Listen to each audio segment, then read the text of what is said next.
Cooney, your art Sherpa, and today I want to show you how you can paint this fun winter fantasy fairy tree with a few fun, easy techniques and some get messy like goodness. On the mic is my husband, John.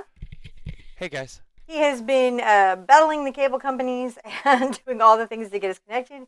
So hopefully this is a connected stream. Fingers crossed. I know I'm ready to jump right on into this gorgeous, really fun project. I think it's going to be great because I'm going to show you guys some neat tricks and techniques to get like a little reflection on a frozen lake and some other fun kinds and shapes of trees that you can do for yourself that you might not have tried to do before. You know, switching it up a little bit. How's everybody doing today? Doing okay. I am totally messing up all the sound though. It's been a minute. We lost our mic at the show. That's what we did. So now I'm on the lapel. I have no idea what it's like. How's the lapel? Yours is good. Mine is messed up. I broke mine apparently. You broke his. There it goes. Is it ready? Okay. All right. So we've got this here. This is our example picture. Of course, we're going to have picture in picture for the live. So I'm going to put this aside. These are 9 by 12. So that's the size I'm working on. You could use paper for acrylic. You could use a stretch canvas. I'm using an ampersand gesso board because I had that ready to go and I thought that would be easy to use. Over here, I have my paint set up as so. I have phthalo blue and phthalo green. I'm going to use these to make a nice phthalo turquoise. I have Doc's purple. I have Prussian blue. I have Mars black, more titanium white, and another little pop of phthalo blue. These little milky bits, these are the fluid paint. I'm using all Holbein today, and this is the titanium white, but you could use craft paint if you don't have access to pro fluid paint. It's absolutely, especially for these paintings, completely okay. Our secret beginner weapon that we're going to start with is, of course, our sponge. These are kitchen sponges that you can get at the dollar store anywhere. They're just the cellulose ones. I've also got some craft ones because they give me some textures. And I'm really going to show you how you can make some gorgeous fantasy trees with all this. I also have my bundled up Q-tips. And I'll give you a little tip and trick on how to get a better result out of your Q-tip. So first, let's take a palette knife. And I've got 1 part phthalo blue, 1 part phthalo green. And we're going to mix these together. Hopefully they haven't skinned too much because we had a little bit of a journey getting online today. Yeah. Oh, being online can be challenging. So I like to get this sort of thoroughly mixed up. Palette knives. This is a really nice artist trowel. Are useful for that. But listen, if you don't have this, you can use a loyalty card. Yeah. Or, gift card that you've spent. They work also to mix things on a palette. I'm going to wipe this and put this aside. It just took me a minute to get all the audio fixed. Sorry about all that, guys.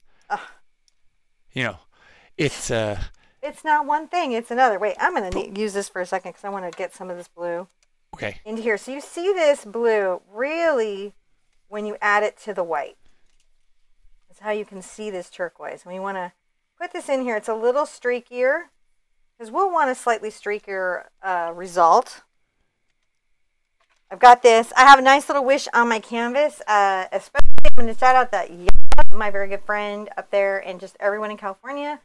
Be safe from fires. And if you're anywhere near that there is a fire happening, I also wish that you're safe. Or if you're a fire responder, first responder, wish that you're safe. So safety for all.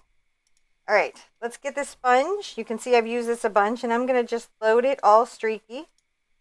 And you can kind of see from the palette that it is pretty streaky. I can dip in my little bowl of water, and I'm going to just go back and forth in this kind of pull motion to create this streak. See how the streak is going?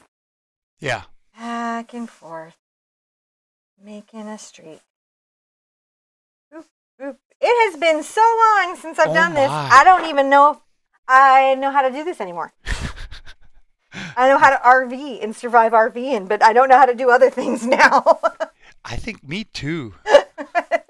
I'm just like... Everything has been like finding campgrounds, planning routes, figuring out if we're going to live or not. Yep. Oh, living the dream. Which we actually functionally are. Oh, my, there's so much chat going on over here. Well, they haven't had a chance to talk to each other in like a second, right? Mm-hmm. Just real quick, I want to let them know something. Okay. And then we're going to let this have a little moment. So what you're going to notice is that I'm kind of trying to keep these horizontal. And that's going to really help me get some of that effect for that frozen lake out there. I'm going to sit in my juice box. I don't have coffee because we haven't unpacked it yet. It's true, we have not unpacked anything yet, have we? But I had a juice box. You were asking a question, babe? Oh, yeah. I don't even remember what it was. I think it was I think it was going to ask, why do you do the horizontal lines? So. Oh, okay. Yeah. Well, so what this is going to do is we're going to come back and do a second little coat for the sky. But especially here on the icy water, that horizontal line will give us a nice base for a reflection. And then when we pull the vertical lines down, it'll really look amazing. It's just a great visual technique to sort of imply that things are going a certain way. Now, every time I'm going to dip my sponge, just the corner, but I'll show you this, just the corner a bit in the water. Oop. So I don't want a huge amount of water. I just want to pick up a little bit. And I'll get this, and so this will be streaking. I'm going to just make sure that this is a little bit, if you can see, darker up top. Yeah. Look at that. There we go. Just a little bit, so it's got some darkness on top. And I'm going to come here and get a little more of our nice little turquoise. Do this at the edge here at the water a little bit too, but very light. Look how lightly I'm just getting those streaks very lightly in. Have fun with this. Like, oh, I could finish cupboards like this too. And that would work really, really well. When you have that, one thing that you can do is you can put out a little more of your white and start to work some of your frozy streaks. I'll put it right here. I love my sponges, can you tell? Being super serious with the sponge. Serious sponging. See, I just got that nice little load there. So where I feel like I'm going to be doing some ice and stuff, and sometimes just to make sure I've got the streak I want, I'll pull across my palette. I'm going to very lightly just come across here. Just test streaking. Look at how I'm just, see how it catches? So that's about that. My pressure, I'm not pushing my fingers in hard. It's like this. I'm just allowing things to connect.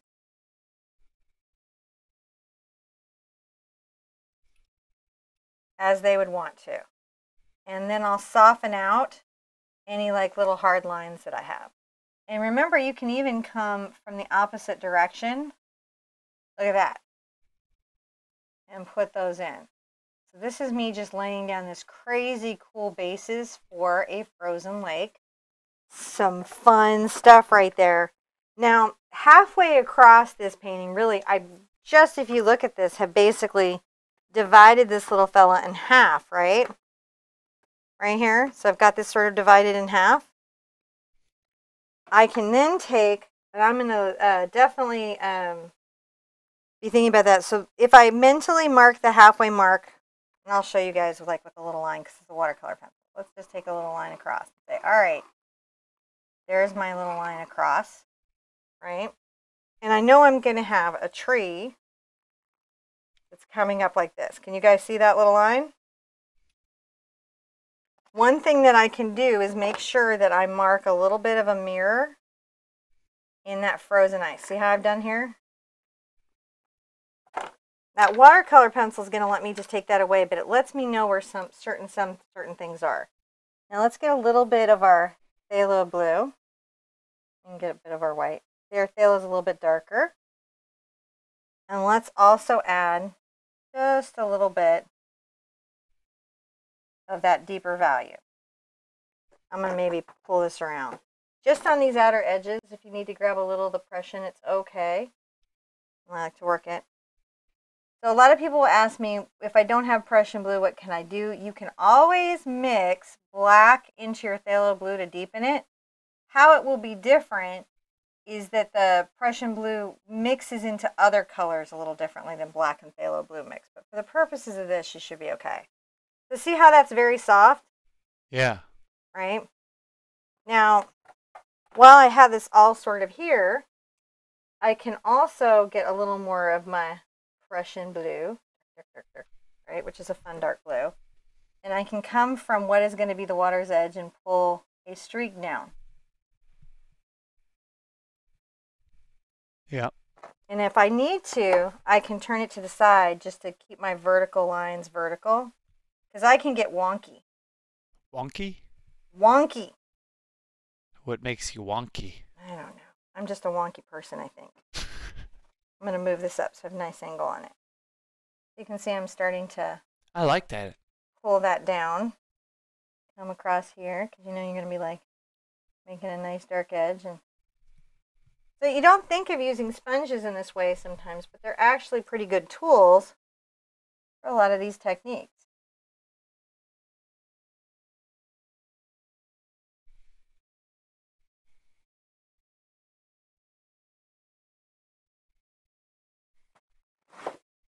And then it can be nice to just sort of take the edge of the sponge and make sure that these lines aren't like a complete ridge. You want it to be a little bit uneven and kind of crazy.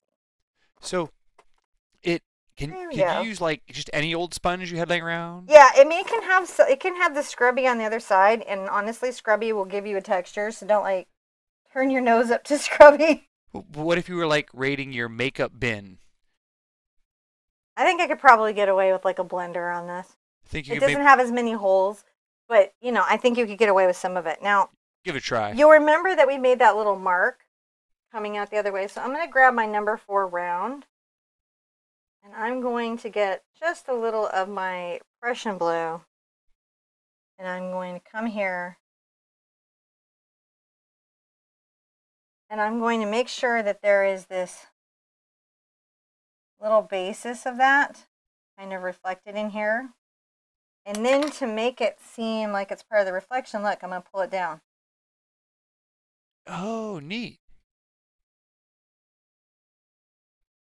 So that's how I'm handling that very challenging ice effect. Because ice can have some really big challenges to it. How do I get that? Your little double picture. I had picture. And so that's what we're trying to do, just to make sure that we've got that kind of dark value that might show there. And then I can get a lot more of my Prussian, now that I know where everything is. And really darken my edge. That's quite lovely. You can sit there and say, oh, maybe there's a little implication of a little branch here. Yeah, I'm coming to where this tree would be in the middle of my reflections and pulling down to the left, right, and over, kind of making a little S curve. And then I can take my little sponge and softly, just with this corner, blend it. And it's not about having like this perfect little thing. It's totally about just showing where we might have a little extra darkness on our reflection. I think I might have even picked up some of my black paint. We'll pull down.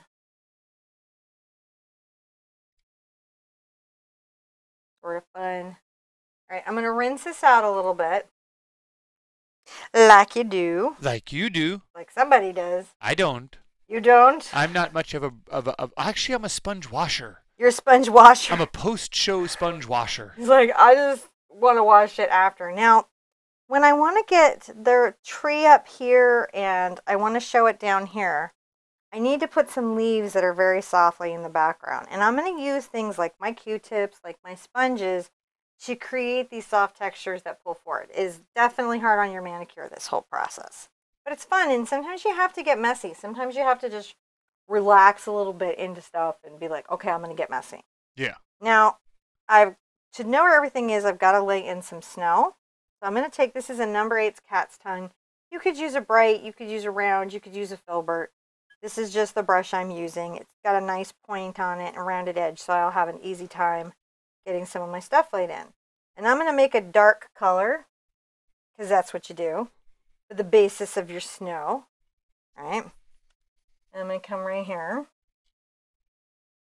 and just make a little, so over from the left-hand side, I'm going to wander my brush up no more than a couple inches, because you don't want this to take up your whole painting. Right? And I'm going to bring this across here. I'm going to come over from the right hand side and just bring that slope in. Definitely pulling that right there. Fun. Pulling that right there. The basis of the snow. Get some dark Prussian blue and come along here, just make sure that that's well thought out. And look, my brush strokes are streaky. So since that's an effect that I'm going to get, what I do is I use that streaky brush stroke to imply the shape of the hill. See how I curve it up and bring it down? And then where I'm going to have a little walkway, I can use a shorter little stroke that implies it. And then I can lengthen that stroke and smooth it over that hill. Just a weird thing that can help you get ahead. Now I can also come back into my aqua here and just get a slightly darker aqua to say, all right, well, there's for sure should be a little bit of a snow hill right here. You would want one of those. I'm going to dip in water, just the toe of my brush. And you can see that I'm flipping that brush in with the water. It helps mix some of that out. And come across here and just make a little bit of an implied bank. These are two different little shapes that are sort of implied that say, hey, some stuff's afoot. And I'm going to put in the basis for my trunk. Now I'm going to get my brush wet. I'm going to come get a little bit of my Prussian and my black together. A little bit of that. So not totally black, but my Prussian and my black. And you're going to notice that I bring water over and I swirl that around and I mix those in. You can use water up to a 30% mixture on acrylic paint, and it can help improve the flow of your paint. So if I'm going to have the little trunk come up here, I want it to come up. I'm using the toe of my brush. Okay. And then we're going to kind of bring it down here. It has quite a little kind of bonsai bend to it. I'll smooth that around, pulling that tree into some snow because it's got little bits that are hanging out. Now let's dip down. It's going to be like, I'm going to be painting a little bit of this out, but I just need to know where this is. So this is just one little bit. Some of this will get lost into the next part that I'm painting out. I'm going to come to the top of the hill and brush and start this down to sort of keep my hill informed. But I just want to know where a couple things are. Let's have a rinse out. We're going to come and keep messing with our water until it gets more and more frozen, more and more affected. But you can already see that the horizontal and vertical reflections help us see the way light plays on water, whether it's frozen or open as it is in summer. How you guys doing? Are we ready to doing really good. I was really shocked because we first came on here. Mm-hmm. You know, we're going and I'm like, hey, look, there's 150 people that come see us. You know, it's like, you know, we used to have a lot more people here, but it's good. It's good to have anybody. But then I hit refresh and there was 560 people here, and I was like, hi everybody, that's a little more than we normally have. How are you doing? All right, well, that's good. That's good. So I'm pulling. I just want them to know that I've got my little round sponge. You could use this sponge, or you can use a sea sponge.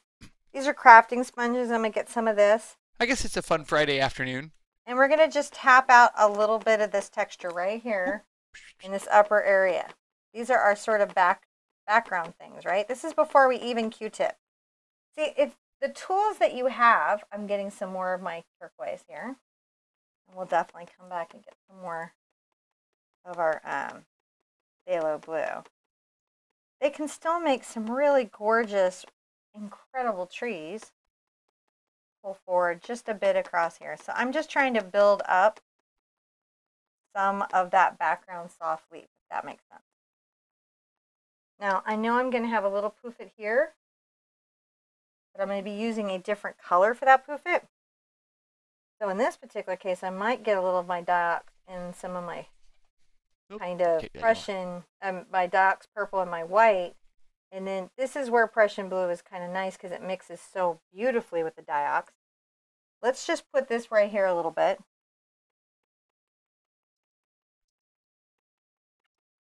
And I'm going to make kind of you don't want a perfectly even cotton ball shape. You want it to be a little bit uneven. And we're going to take the Q-tips to push that further. Like you do. Like you do. Like somebody does somewhere. And I'll go ahead and add a little bit of that purple right there. See how we're doing? Yeah. And let's come up here and put a little of that purple base in. This is before we even Q-tip. How cool is that?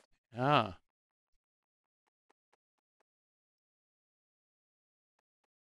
Now I'm going to get a little more of that white. I've got a smidge of that Prussian in there, and the white and the purple. And one thing I'm going to want to do while I'm here, and I'm going to make sure I've got this the same, so I'm going to flip over so they both kind of go the way. You need me to flip over the reference too? You might want to, because it'll help everybody see it. So I'm going to go ahead and tap out a little bit of this color. Just a smidge here at this edge. All right, see how we're doing? Tap, tap, tap. Add a little of that color. Like you would barely see it. Maybe in the ice. And I'm even going to pull some of that, but I'm going to pull it vertically the opposite way. So, because we're trying to work this frozen feeling.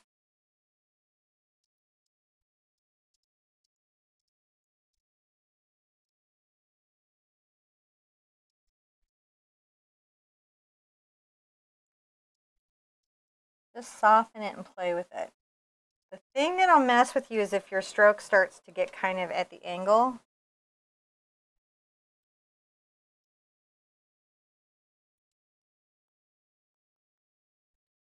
Or if you get too heavy-handed on the press, see? See how a heavy-handed press really takes that too far?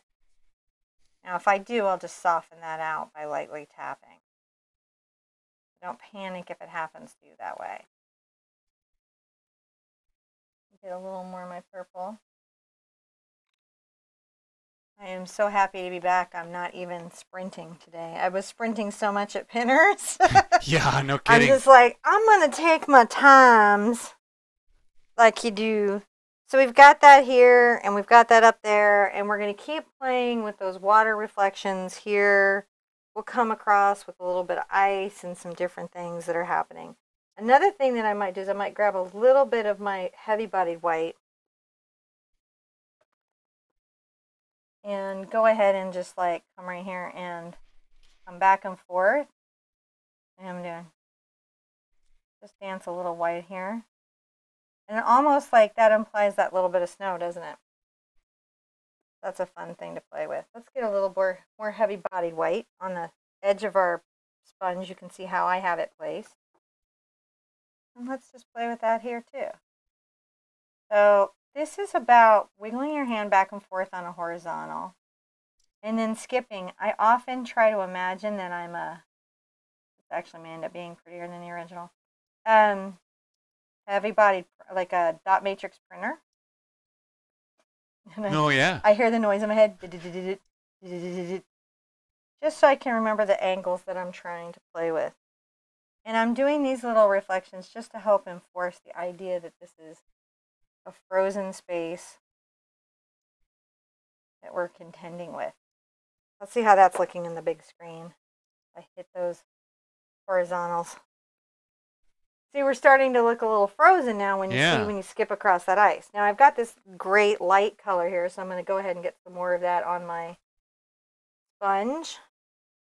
I'm going to have to rotate the picture back. And then I'm going to get a little more of my turquoise, maybe even some of my phthalo blue. And just tap that in.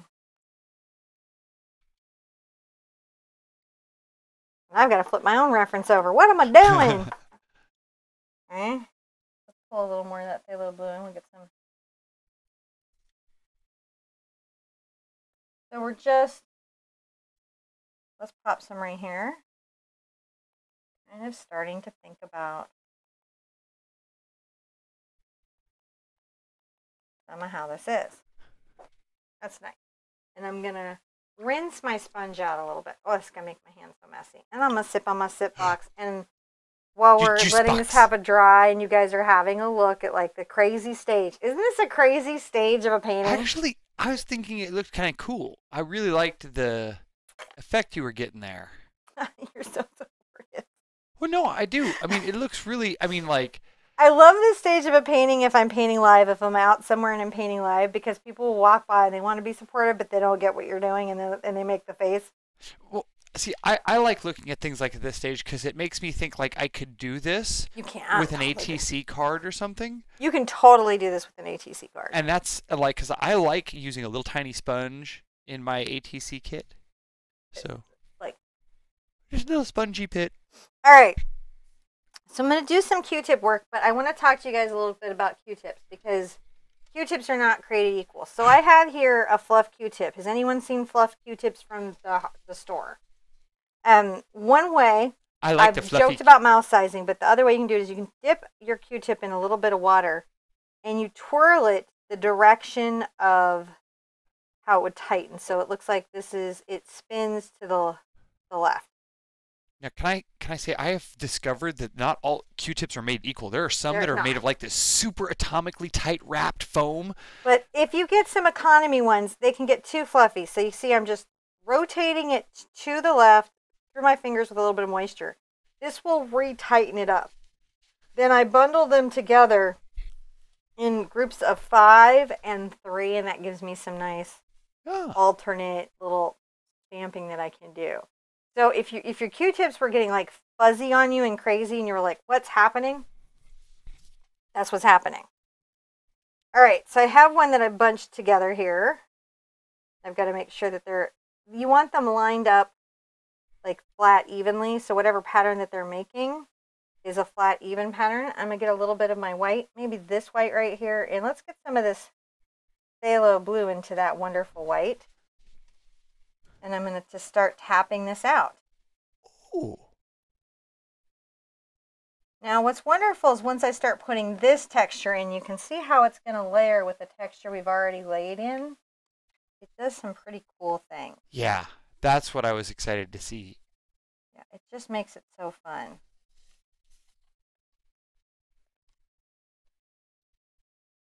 And I'm going to take this right up to my trunk because I know I'm putting this right back. I just needed to know where my tree was going to wander. Where is my tree wandering? And you can see I'm still getting fuzz, but not so that I'm losing my dot pattern here. And you're like, who knew this Q-tip painting could get so serious? It's super serious. You can even come and get a little of your turquoise on there, which is sort of nice, into the white dot. You can see that gives you a little play. And if there's more white, then it'll make it feel like parts of that branch are pulling forward like you would want. And then I can come over here and get a little bit of my purple onto my Q-tips. Also fun.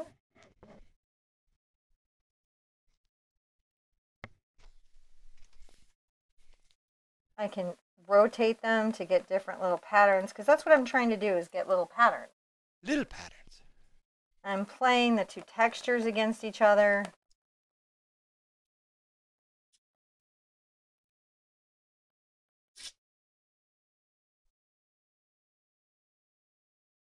You can get a little of the Prussian mix into that with the purple. Some interesting stuff. See how we're done? Paint with your Q-tips this time. We're actually painting.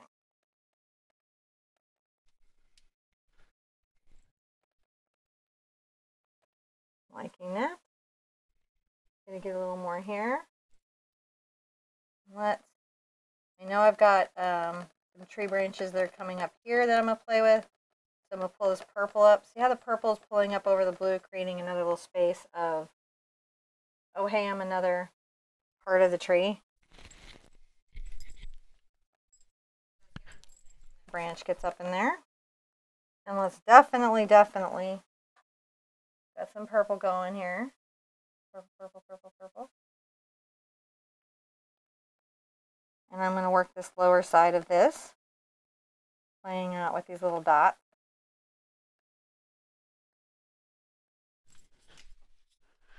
And leaving openings here. You got to leave openings. It's good to come back with, again, some different areas, even before I put the branches over everything.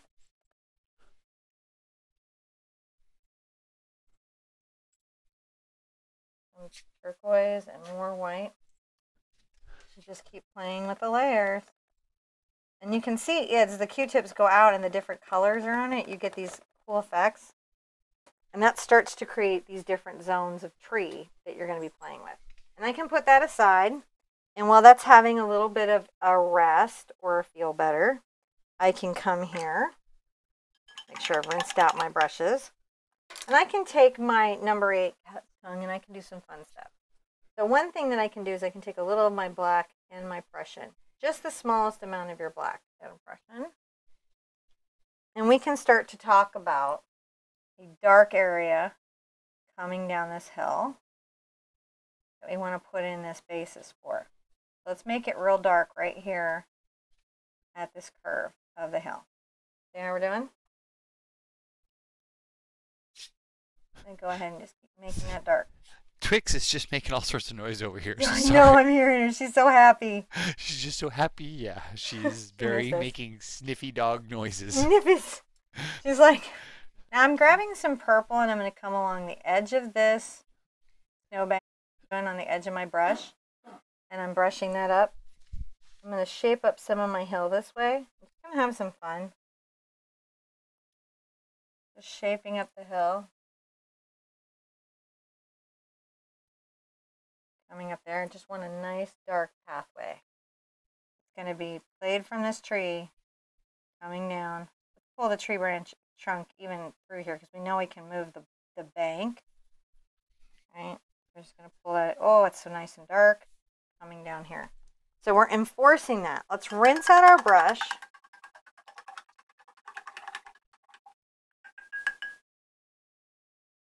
And let's start painting in. I'm going to dry this for a second because all the rest of this is kind of going to be dependent on the layers underneath drying and not bleeding through or blending to what's on top.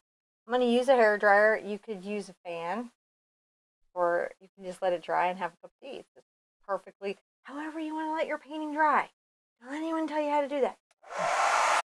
So, if you're using your air movers at home, make sure you put them on the lowest heat setting so you don't cook your canvas or surface or whatever it is you're painting upon.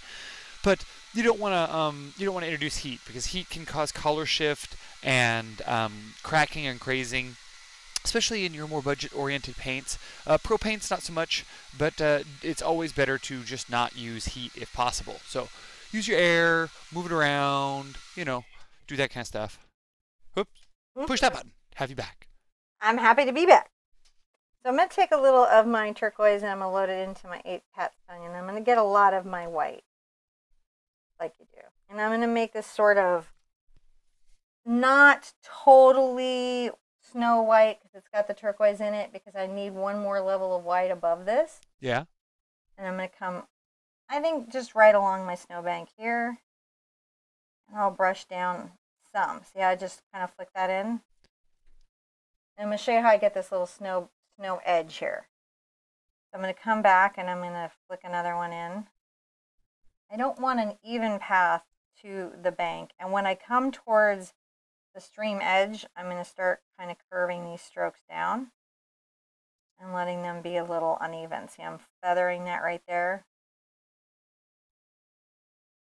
It's okay to let some of what's underneath show through. And I'm going to just keep dry brushing that down. So see how I've kind of implied that bank down? I love painting snow. Now, there you go. Nice little bank slide down.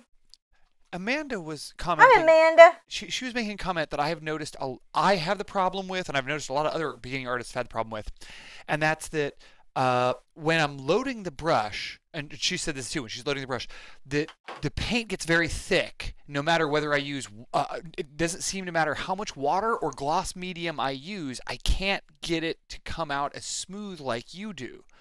Why is there, Well, there might be a whole cadre of answers. Okay. You may not have as much moisture in your paint as you think. Oh, yeah. The product you use may be more naturally dry. If you're using exactly what I'm using, then it's usually somewhere between a couple of things. One is you just don't have as much moisture in your brush as you think you might, or worked into the paint as you might, or gloss medium as you feel like you might. But it could also be that the humidity, like your air may be very dry. Everywhere we were in heating or a lot of temperature control, it pulls the moisture out of the air and it can be drying your paint so fast. If you've watched the show for a long time, have you guys ever noticed, like, sometimes my palette is dry like in half a minute and other times it lasts what you would expect? That's a thing that can impact it. And also the type of brush and how you're loading the paint into the belly can impact it. And those are just things that you struggle with. You showed us that real quick? What? How to load a brush real quick? So I'm going to dip my brush in a little bit of the water, right? Yeah. And I'm going to pick up some of my snow again. I don't need any more pigment. And you can see that I'm just very loosely pulling everything into the tip here for this technique. And you can see I've been pulling paint into the brush to the belly as it's been going. You can see that on the bleed coming up. Perfect. So I'm going to go ahead and maybe talk about this a little bit. I'm going to bring this hill down some so I can thicken up my trunk. And I'm going to just feather this in a little bit. You want to make it sort of a zigzag down, and you can always come back if you lose it. I'm going to just very lightly pull this down. And letting some of what's underneath show through. And if I need a little more of the blue, I'm going to get it. Because I know that this is a stage thing. I'm going to just pull that down. It's nice to come behind here too. And just, I can let this have a little bit of a dark area between the two areas, but we don't want to have too much. And I'm going to come right here. And we'll just put in the basis of maybe a little snow top that's coming there. This gives us that next layer of what could be going on underneath the tree. While you're here, you can go ahead and get a little of the Prussian loaded into your brush. Now this, you can see that I'm dipping the brush in the water and pulling it out and flipping. See how it flips? And so if I roll it over and pull it in, what I'm doing is I keep pulling pigment into that brush. And I'm going to come across here and just make sure that this area underneath the hill is darker.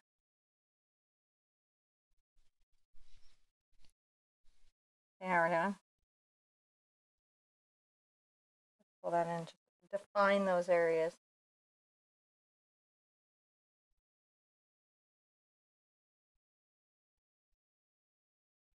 And just work along this little edge because I want a nice dark shadow right there. Keep playing with those values. Now let's have a lot of fun sketching in our tree. So here's the water. Here's my brush. I dip into the ferrule and I bring this out and I swirl this around. I dip in and I swirl it around. That's 2 dips. I'm getting some black onto there. I came and I dipped in. This brush holds about 2 drops of water. You can thin acrylic paint up to 30%. Watch, I'm going to dip in and you can see me roll out. And that's going to give me some more fluid paint to work with when I'm trying to work with, you know, what's happening here. Let's come back and kind of define some of this trunk again. Yeah, that we lost because it, you know, some stuff went behind there. I'm going to thicken it up on this side, like you do. You can always get purple if you need it darker. And I can always come here and continue to play with that path down to the stream, which I will. So there's a wonderful little branch that comes up here.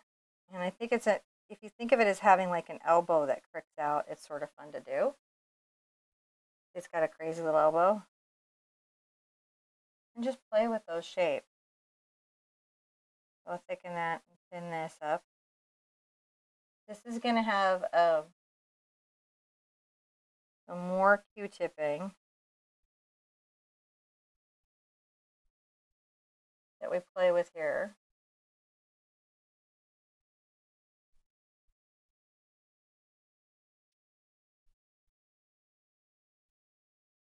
have to come put little branches back in. It's super fun for me.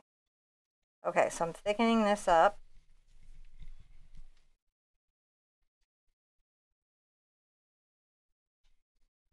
And you can see I'm just, right now, just flowing the bases up, dipping in, floating around. This kind of tree is a little more involved. Things to think about when you're painting this kind of tree. Thicker at the bottom, thinner at the top. The branches are ever diminishing as they come out. And to get that, I just lighten the pressure on my brush. Water dip, come around here. You can see I'm just loading that up. So that's not even a special fluid paint, right? That is just me loading that up. If I'm going to have a little branch come off here. There's a figure in your palette. A figure of a woman in the blue. Oh goodness, that always happens. What goes on? It's like the palette has like special energy. It's great. I'm going to go back and see who spotted that. All right, let's bring this little branch out here. And I think it's nice to wander it down. Let's maybe bring a little bit over here. Don't get your tree branches too short. Don't get your branches all in a bunch. Sorry. Not even a good pun, but I can't help myself. Now we're going to come there.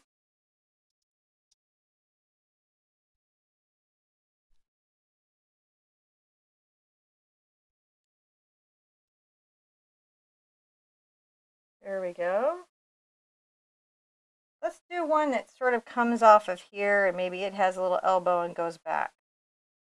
That's crazy, right?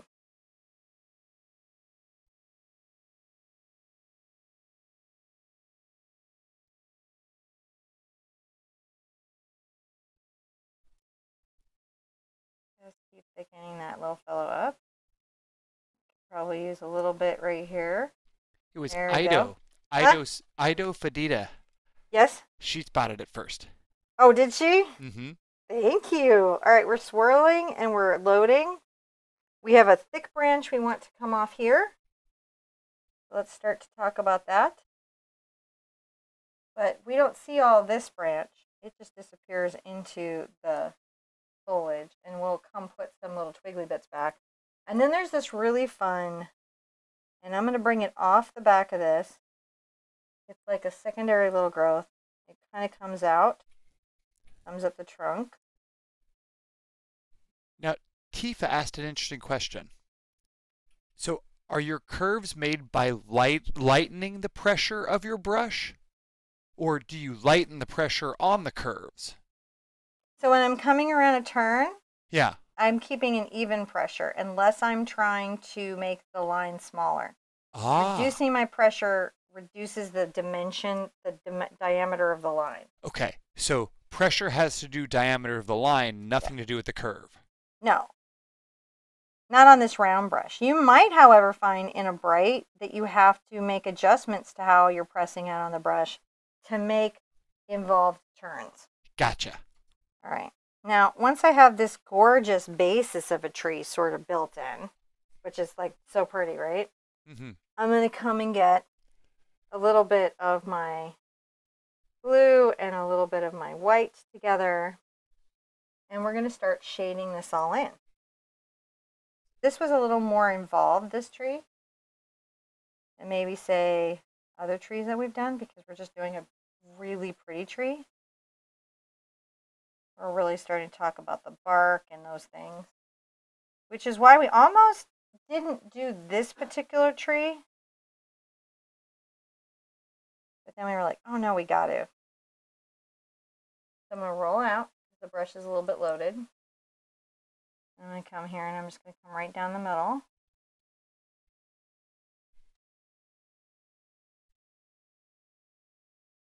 Kind of playing with the trunk, and you can see I'm making short little strokes. So I'm also starting to imply, you know, what could be bark. Come around here. You know, there's a little shadow baby there. We'll come back and put that back in. Now we're just trying to create little highlights down these little branches. Little tree highlights. right here, making them feel round and more dimensional. I'm going to come up here and paint some of this trunk a little more involved. And then again here.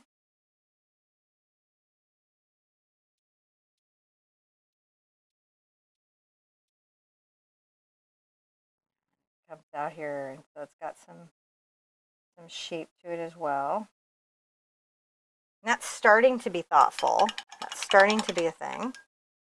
Right. You can get some of your, where's my Prussian? Where's my Prussian? This is my golden paint Prussian. Because it has some here. Right. I'm going to get a little bit of this on here. And you can get some of your white. See how that's like almost like an indigo blue? So we can start to maybe talk about that color right here. A little darker. Little short brush stroke. Kind of blending it in to the dark. Let's come along here and talk about this a little bit. In this tree.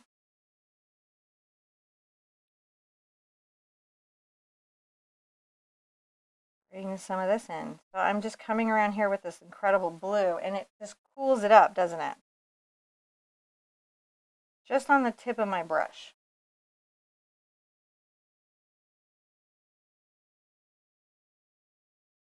I want a shadow right here. Just put a shadow right there.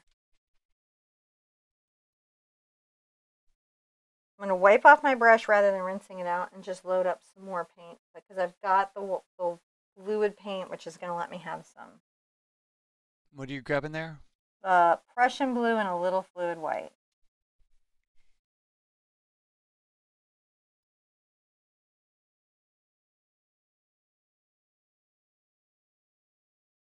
I'm just trying to get these little branches to have some shadows. Like there should be some shadow right there, and maybe this branch has some. So now we're going to start talking about the shape and shadow of the tree. Make it a little more white here, and maybe like highlight right there. See at the joint. Bring it down, and let's get some more highlights in there. Let's pull some more little highlights. In the center of the tree.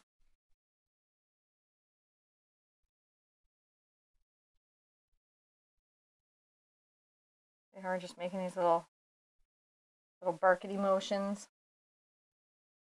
Barkety bark. Bark, bark, bark. Bark, bark, bark.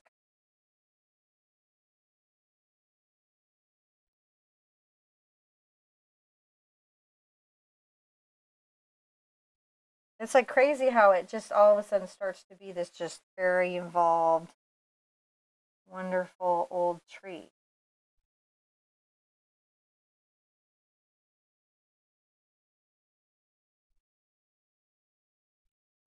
Come along here and try to get some of these in here.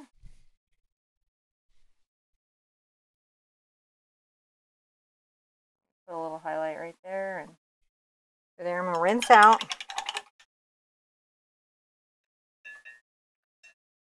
I get some of my black, get that loaded on there. You can grab some blue, but you mostly want it to be black.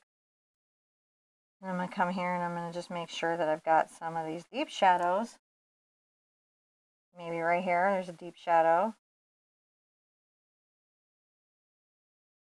I'm showing those little branches as separate. Maybe I pull a little branch out here that's quite dark. You can add some deep shadow right there. And see how I can use the toe of my brush to blend that in? So, blend that in.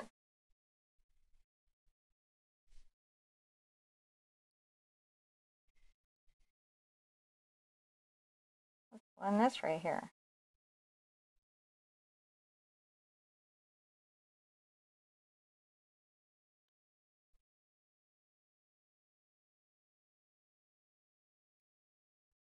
A little shadow right there. Definitely need some right here.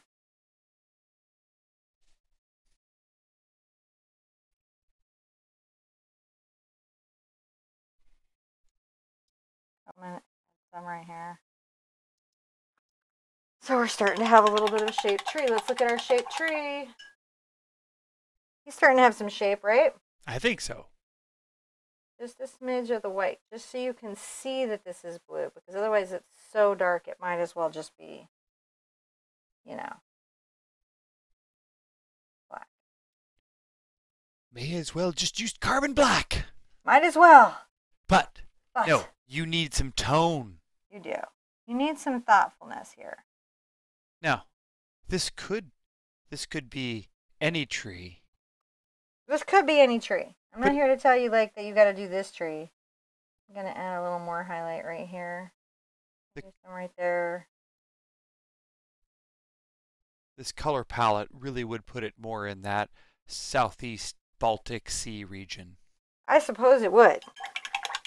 I hadn't really thought about it in that way, but yeah, totally good. Now, one nice thing that you can do is you can take a little bit of your white paint, come along the edge of this, and highlight that. That'll also help define that little space. Like a little highlight caught it. Now, I'm going to work my purples coming down. Betty, again.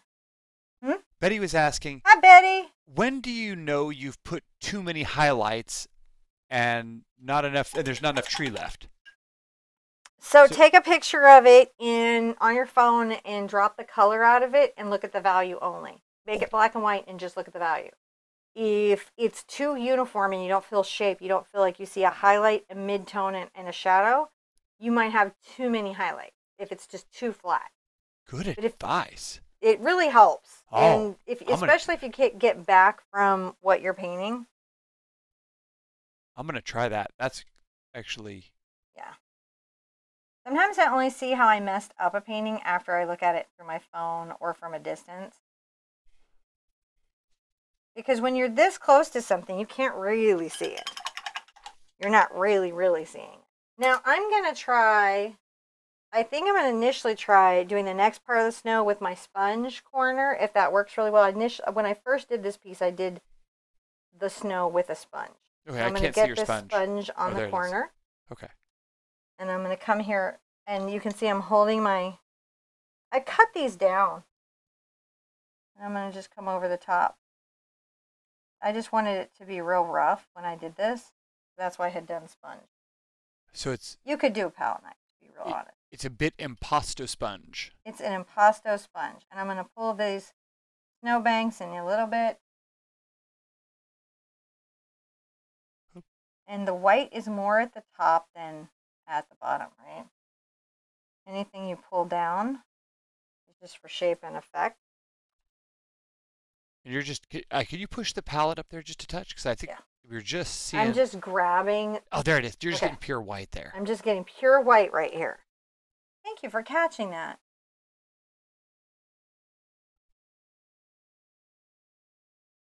I'm just going to do this. You could do this with a brush too. You're just trying to paint thick. No. And you can see I'm doing the same thing I do with a brush. I'm just letting the sponge and the roughness of the sponge help me determine what I've got going on.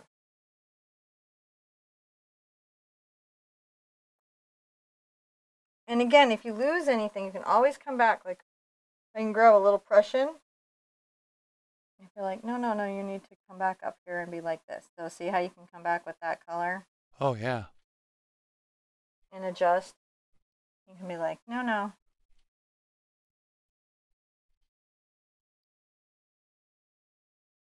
I might come through here and soften this and then bring that dark value back through.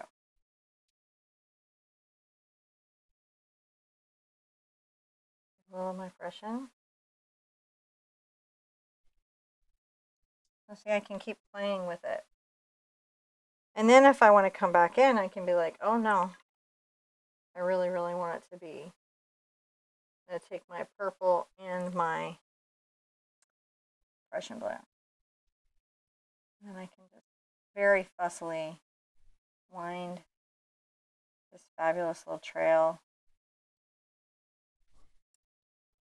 down to the water's edge.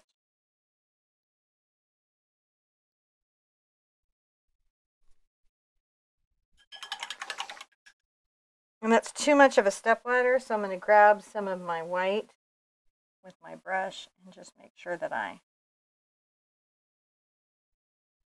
pull that in, because I don't want a stepladder. So I'm just taking my round brush with a lot of thick paint on it and just defining these little spaces.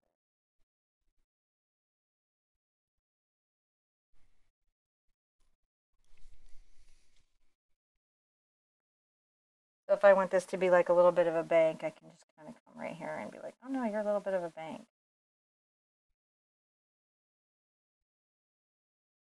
And just right over the top, super thick.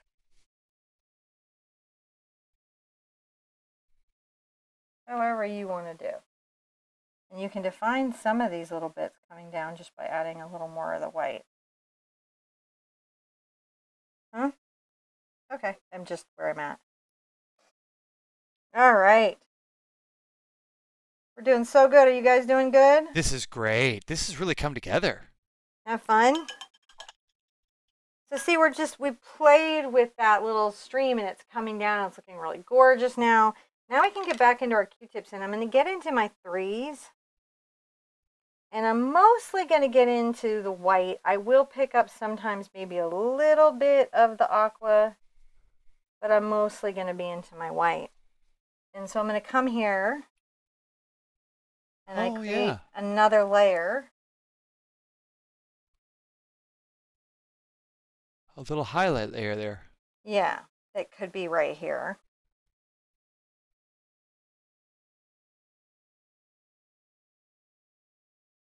That's whiter. See how we're doing that? It's that next layer up. I love this one right here.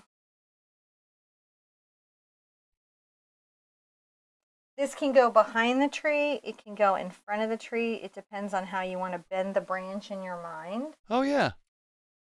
And where you want to say it's layered out at.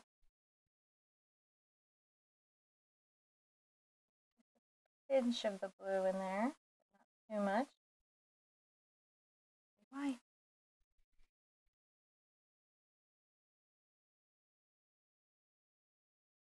That's pretty nice. Let's look at that. Let's evaluate. That's looking really good. So this is just one of those things where like, it's simple, but there's a lot of layers. So if you're very new, you might not know how long you would have to be in the painting to be in the painting. I'm going to add another little white bunch right there. I don't want to take out all my dark values. That's giving my tree shape. Oh, yeah, it really does. If I want to bring this up here and I want to bring that down, do some just very specific little leaves, then that's how I would do that. No, just let those Q-tips be open. It's crazy to me sometimes that this stuff is even duplicatable. It really is. Because sometimes I do it and I go, that was just like amazing that even worked. It all comes together, doesn't it? Now I'm going to dry real quick so I can just do the couple finishing touches and then we're going to sign it. All right. Yep. This is all really coming together. Now I have to say thank you guys. It's been really nice to come back from a trip and have everybody here to hang out with and do our little broadcast. You know, it's really nice to be able to come there and celebrate painting and being together with you guys. So thank you very much. It's always just something that makes my day. So yeah. I thought that she would be back faster than that, to be honest. So I'm kind of, oh, there she is. Okay. So you guys kind of liking how these tools are working together to create like a very lovely tree? Oh, yeah. All right. Now let's get our brush again and let's come and thin some of that black paint. You can add a little of your Prussian blue into it, give it that slight blue cast, but it won't be necessary. So you can see I'm bringing 2 drops over, swirl, swirl, swirl, roll, roll, roll. And that gets me a lot of nice little paint at the edge. Once I have that, I can do things like making some of these little twiggly bits come through here. And these are important little touches, I think. Oh yeah, those really add a lot to that little end bit where you just have little pieces poking in and out of the The tree. it, it You need little bits poking in and out of the tree. it makes your brain finish saying this is a tree. It really does.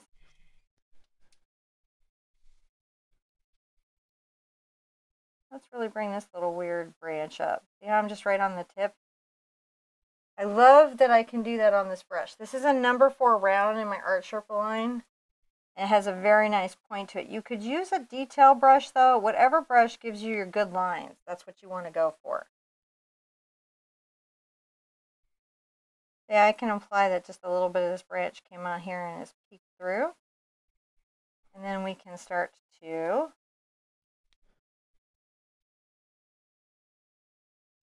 give the branches to these up here. Fun stuff.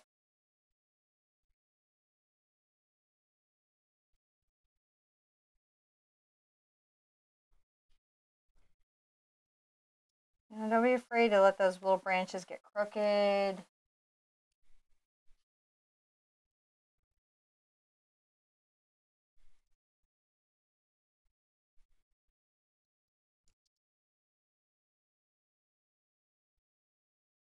Good time to add a shadow anywhere you think you might need it.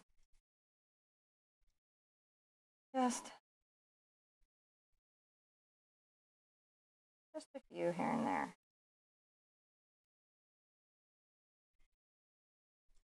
Peeking here and there. And then all I'm going to do is take a little bit of this paint down to the bottom.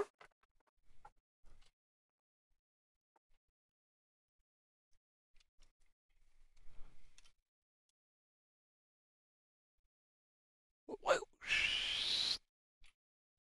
That's how you give it a little signature. Now, if you have my splatter brush, you could add an extra layer if you wanted to put snowflakes up and have it be snowing. If you'd like it to be clear day with no snowfall, you can leave it like that. They asked about that. Could you quick demo the little?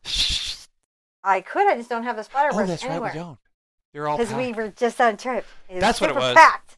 Well, you know, it was super packed.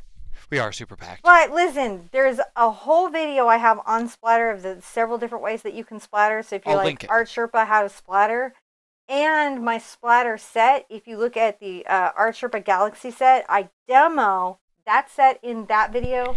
And then in the other video of different ways to splatter, I demo 3 different ways that you can create a splatter particulate. You don't even have to have my particular tool. So you're good no matter what you're doing there. You're super duper covered in your splattering goals. Because I want you to be able to snow if you feel like snowing or not snow if you don't feel like snowing. Indeed. But here's the big deal. Be good to yourself. Be kind. Be good to yourself. And be good to others. And I want to see you at the easel really soon. Bye-bye. Bye.